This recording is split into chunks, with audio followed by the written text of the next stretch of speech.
arrogance or whatever that I would have thought these, high level athletes would have not been the case, at least in the MMA world that I've noticed. A lot of these athletes are humble. They're not like, cause I also spent a lot of time with, say, NBA players.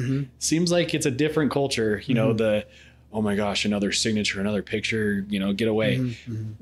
The fighters. And so Holly Holm sounds like she's right back in that mold of just kind of like, I don't know what causes that. Like what makes the personalities different? I think being a fighter, you get your butt kicked a lot and you realize you're not the toughest guy, and it's all about respect. And like for me, I achieved a lot of things in wrestling and boxing, but there's guys kicking my butt every day in the room. And so you just kind of learn that you're not the toughest guy and everybody deserves respect, and you don't know what skill set they got. And so I think that's where it comes from. I can agree.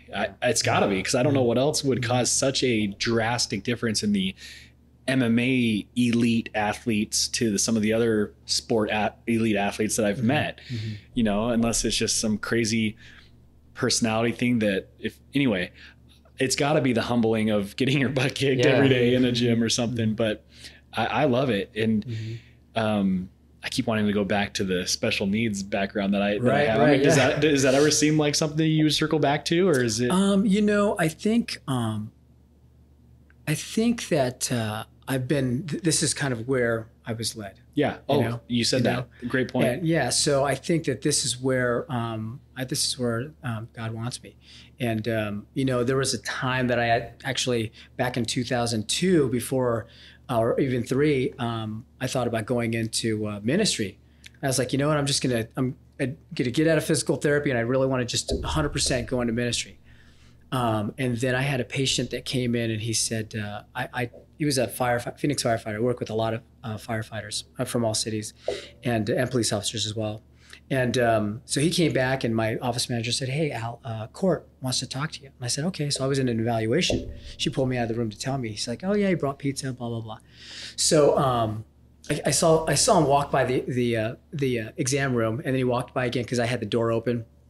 And then I walked out there finally, and I said, "Hey, Court, how's it going?" He goes, "Hey, Al." And he has Ray-Ban Wayfarers on, and he goes, "Al, I can't thank you enough for what you've done for me." And there's a lot of great conversations that occur because you have to help them through the process mentally and spiritually, because it's tough when you just don't know what the future holds for you.